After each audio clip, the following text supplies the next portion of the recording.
मेरे इस चैनल पर सभी श्रोता और दर्शकों को मेरा सादर सप्रेम नमस्कार।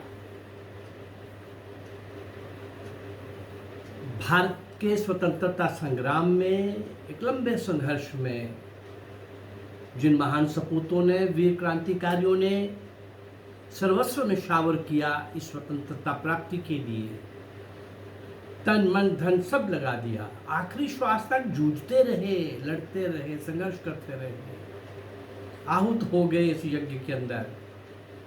परंतु आजादी के बाद उन असल के क्रांतिकारियों का समर्पित करने वाले जीवन वाले वो लोग जिन्होंने पूरा जीवन अपना पूरी तरह से देश की आज़ादी के लिए लगा दिया, उनका इतिहास में कहीं स्थान नहीं मिला।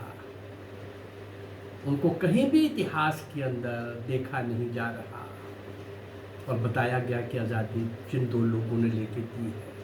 मैं हर बार इसकी चर्चा करता हूँ। आप भी समझ सकते हैं, जब मैंने ये क्रांतिकारियों की श्रृंखला आरंभ की है, इन 120 मेरी वीडियोस के अंदर अभी तक जो हुई हैं, उसके अंदर 110 मैंने क्रांतिकारी दिए होंगे और 110 में से 100 वो लोग हैं, कम से कम 100, जिनको कोई नहीं जानता और त्याग और तपस्या में, सर्वस्व निछावर करने में, अंतिम श्वास तक लड़ने में, सब प्रकार के संकट सह करके भारत माँ की स्वतंत्रता की बेड़ियों को काटने के लिए अपना सब कुछ लगा देने वाले लोग, 100 लोग जिनको कोई नहीं जानता और 10 लोग जिनको कोई थोड़े बहुत जानते भी हैं, नाम थोड़ा बहुत, उनके बारे में भी कुछ नहीं जानते। देश के क्रांतिकारियों को जिनके सर्वस्व बलिदान से देश को आज़ादी मिली और हमें बताया गया। मैं उस बात को बार बार रिपीट नहीं करना चाहता, लेकिन असलियत लोगों के सामने आनी चाहिए। मैं उन क्रांतिकारियों को आपके सामने लाने का प्रयास कर रहा हूँ और मेरी कोशिश है, अभी वीर मंगल पांडे से सुभाष चंद्र बोस तक, अभी इन 90 वर्षों में 1857 से 1947 तक, अगर मैं 150 के आसपास आपको अज्ञात ऐसे अनसंग हीरोज, नायक और नायिकाओं को आपके सामने प्रस्तुत कर सकता हूँ, मैं भी ये क्लेम कहाँ करूँगा कि मैंने सबको आपके सामने लाने में सफलता प्राप्त कर ली है। अरे मैंने एक आरंभ किया है और कई मस्ताने जुनूनी लोग आएंगे, तपस्वी मिशनरी लोग आएंगे जो इस कार्य को और आगे बढ़ाएंगे, लेकिन उन सब आत्माओं को श्रद्धांजलि देना, स्मरण करना, ये किसी भी कौम के गौरव का विषय होता है। हम भूल गए, हम कृतघ्न कहलाएंगे, एहसान फरामोश कहलाएंगे। इस कलंक को धोने के लिए मैंने ये इनिशिएटिव लिया है। हम स्मरण करते हैं संबोधन के द्वारा, गीत के द्वारा, कविता के द्वारा। कई बार देशभक्ति का गीत भी एक बहुत बड़े भाषण से बहुत कुछ कहा जाता है। इन तपस्वियों ने किस प्रकार से साधना की है, किस साध्य के लिए, और ये साधक कैसे थे, इन सबको समर्पित एक गीत, इन सबको समर्पित एक गीत आज हम गीत के माध्यम से आज हम श्रद्धांजलि देंगे।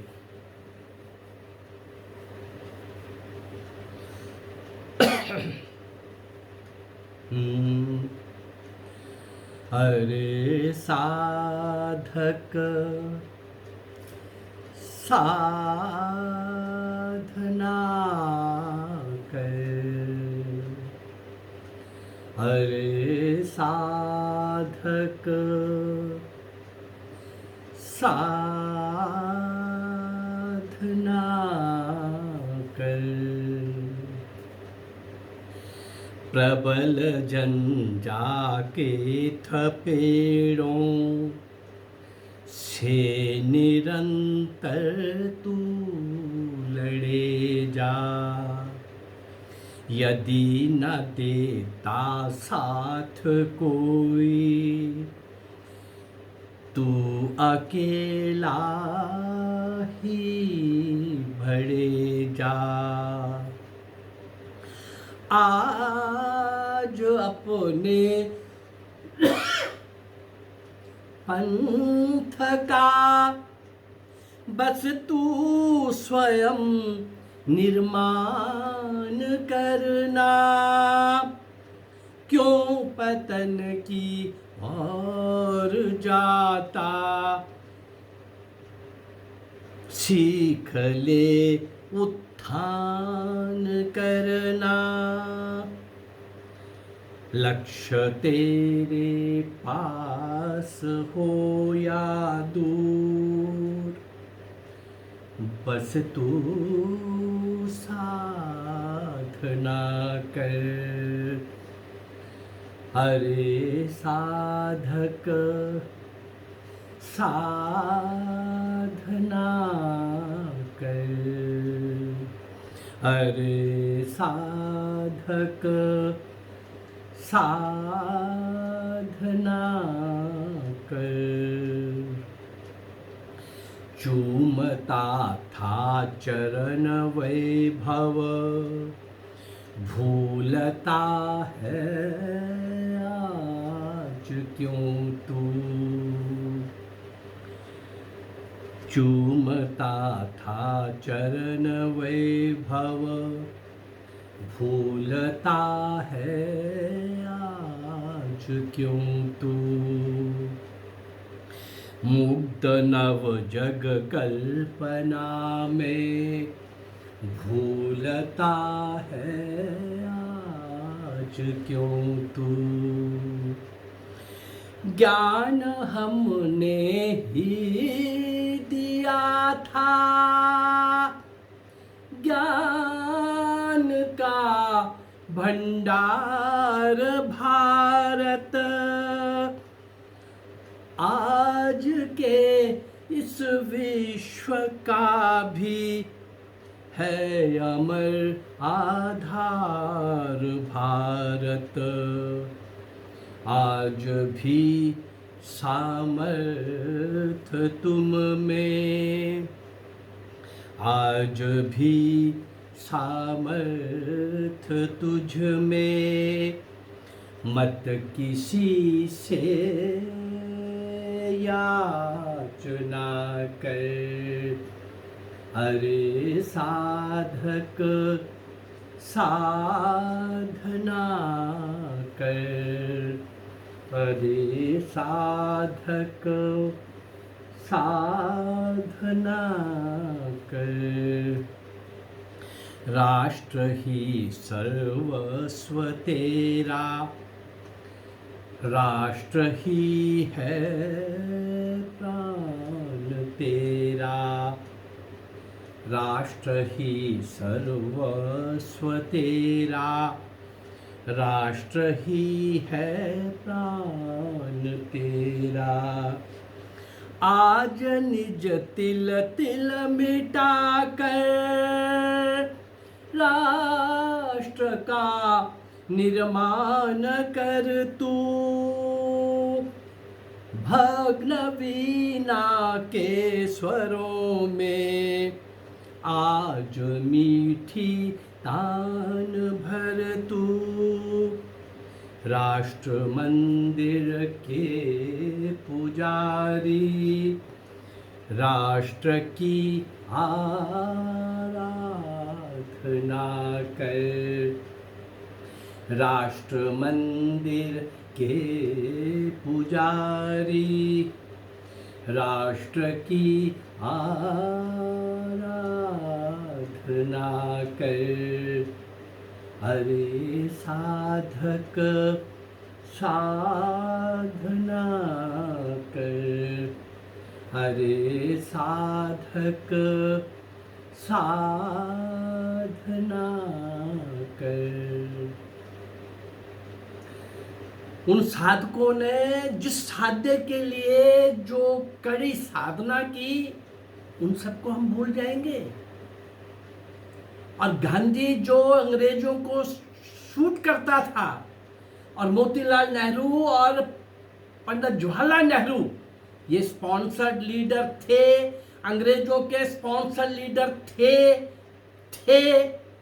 50 सैकड़ों उदाहरण ऐसे दिए जा सकते हैं। भारत माँ को तोड़ने के लिए भी ये अपवित्र हाथ नहीं संकोच किया इन्होंने। लाखों लोग उस समय मारे गए, लाखों उसके बाद मारे जा चुके हैं। आज भी देश जो उस समय जिस प्रकार का सोचा गया था कि ये कैंसर है तो ये यही इलाज है, नहीं, ना वो इलाज था, ना आज उसका इलाज हो रहा है। परंतु ये तब तक नहीं होगा जब भारत का पुत्र रूप रहने वाला समाज, अनादिकाल से रह रहा समाज अपने घर की रक्षा के लिए खड़ा नहीं होगा, संगठित नहीं होगा, जागरूक नहीं होगा, सचेत नहीं होगा। वो लगा है अपना घर बार बनाने में, बच्चों की पढ़ाई और शादी में। अरे 50 चीजें घर में ला रहे हो, सदियों से रह रहे समाज, तुम्हारा देश इतना रह गया और इतना देश जो रहा है वो भी छीनने के लिए विदेशी ताकतें नजरें जमाए बैठी हुई हैं। अभी ये किसान आंदोलन में करोड़ों अरबों रुपया चाइना का लगा है, खालिस्तानियों का लगा है। केजरीवाल ममता के पीछे के इतिहास जब सामने पड़े जाएंगे, खुलेंगे, तो ऐसा बहुत कुछ आपको नजर आएगा। ये नाम तो केवल मैंने कुछ लिए हैं, ऐसे गद्दार जिनके कारण देश कभी गुलाम हुआ था। वो गद्दार आज भी देश के दसों दिशाओं में कहीं ना कहीं किसी न किसी रूप में, नक्सलाइट के रूप में, अर्बन नक्सलाइट के रूप में, माओवादी के रूप में, ISS के रूप में, खालिस्तानी के रूप में, पिटे हुए पॉलिटिशियन जिनके नीचे जमीन नहीं है, वो कितने बुरी तरह से बिक रहे हैं। आज भी वो लोग देश के साथ खड़े नहीं होते। सत्ता की लालच में, सत्ता की मलाई खाने के लिए, अरे इतने साल खाते रहे, उसका प्रायश्चित कर लो, पश्चाताप कर लो। आज भी तुम टांगे खींचने में लगे हो, आज भी राष्ट्रवाद के मुद्दे पर तुम साथ नहीं खड़े हो, आज भी देश के मामले में तुम एक नहीं हो। कभी तुम्हारी जुबान से पॉजिटिव कुछ नहीं निकलता। चाइना के कोरोना वायरस को भी तुम इंडियन वायरस कहने की बात करोगे पप्पू। अरे पप्पू, तू क्या क्या बिगाड़ेगा, कितना बिकेगा। तुम्हारा इस खानदान का जो इस देश का दोहन कर चुका है, शोषण कर चुका है, हमें पता है कि अब तुम्हारा अंत है, परंतु अभी और कितना बिगाड़ोगे। बहुत बिगाड़ चुका है ये खानदान। सोनिया के पीछे का भी इतिहास जब आप लोगों के सामने आने लगेगा सोशल उसके अंदर, तो आपको मिल जाएगा, व्हाट्सएप पर मिल जाएगा, फेसबुक में मिल जाएगा। परंतु अभी यहाँ हो सकता है ये सरकार कुछ इम्पोर्टेंट काम कर रही है और इन लोगों की फाइलें अभी पूरी तरह से सबकी नहीं निकल रही, निकालनी पड़ेंगी, निकालनी चाहिए, ताकि देश के अंदर फिर आगे कभी कपूत पैदा होने की हिम्मत ना करे। और जो कपूत बनता है उसको उचित दंड मिला है, ये उदाहरण प्रस्तुत होना चाहिए। मेरी फिर प्रार्थना, अगर देशद्रोहियों के लिए, गलत लोगों के लिए, कपूतों के लिए, गद्दारों के लिए कानून नहीं है तो कानून बनाओ। कानून बना हुआ है तो उसको लागू करो, सख्ती से लागू करो। अरे साधक साधना कर, वो तो अपनी साधना करके चले गए। देश के इस घर के असली जो फैमिली मेंबर्स हैं, जो इस देश के मेंबर्स हैं, जो इस बड़े ब्रह्म भारत, वृद्ध भारत, भारतवर्ष 1905, 1935, 1947 और 1962 का भारत भी आपके पास आज नहीं है। अभी कश्मीर आपने देख लिया था, जम्मू होने जा रहा था, यूपी के कई जिले तैयार बैठे हैं। चूंकि देश का जो असली पुत्र रूप समाज है वो जागरूक नहीं है। मैंने हर बार ये कहा है कि वो समाज अपने घर में 50 चीज़ें खरीद के ला रहा है, परंतु उसकी सुरक्षा के लिए एक शस्त्र भी रख लो। हमारे सारे देवी देवताओं का यही संदेश था। शस्त्र हमेशा किसी पर चलाने के लिए नहीं होता, आत्मरक्षा के लिए भी रखना पड़ता है। आपके पास शस्त्र होगा तो आप पर हमले नहीं होंगे। नहीं होगा तो अभी जो बंगाल के अंदर जो हालत हुई है, जिस निर्ममता के साथ, पाशविकता के साथ अत्याचार का एक नंगा खेल वहाँ पर हुआ है, बलात्कार, अगजनी, और क्या नहीं हुआ वहाँ पर अपने ही देश के अंदर। ये पाकिस्तान बांग्लादेश की मैं बात नहीं कर रहा, मैं अपने ही देश की बात कर रहा हूँ। और उन लोगों के साथ खड़े कौन हैं? अपने ही देश के कपूत, गद्दार। मुझे लगता है कि रोने से बात नहीं बनेगी, जागना पड़ेगा, हिम्मत करनी पड़ेगी, उठना पड़ेगा, संगठित होना पड़ेगा और संगठित होकर सशक्त आवाज़ के अंदर उन गद्दारों को ललकारना पड़ेगा, उनको नंगा करना पड़ेगा, उनको एक्सपोज करना पड़ेगा, उनको देश के सामने उनका जो दुष्चरित्र है वो सामने लाना पड़ेगा। मुझे लगता है कि उन क्रांतिकारियों को श्रद्धांजलि देने का काम संबोधन के द्वारा, गीत के द्वारा, कविता के द्वारा, आने वाले टाइम में कुछ कविताएं भी ऐसी जानदार आपके सामने आएंगी। अभी ये गीत लोगों के लिखे हुए हैं, मैं तो कहीं कहीं स्वर दे पा रहा हूँ। 90% 90% जो गीत मैं दे रहा हूँ उसका स्वर मैं स्वयं दे रहा हूँ, बना करके दे रहा हूँ, मेरा कोई लिखा हुआ नहीं है। जिन्होंने लिखे हैं उनकी भी तो सेवा है ना, उनकी भी साधना है। मैंने भी उसी साधना को आगे बढ़ा करके, मुझे सरस्वती की शायद ये स्वर देने की कृपा मेरे पर हो गई होगी। और मुझे लगा कि 400-500 अज्ञात अनसंग हीरोज़ को, नायक नायिकाओं को आपके सामने ला रहा हूँ, तो 400-500 देशभक्ति के हिंदी के गीत भी आपके सामने लाने का प्रयास करूँगा। अगर मेरे इस प्रयास से आप लोग सहमत हैं, प्रसन्न हैं, खुश हैं, तो मेरे इस चैनल को लाइक करिए, सब्सक्राइब करिए और शेयर करिए। नमस्कार, जय भारत, धन्यवाद।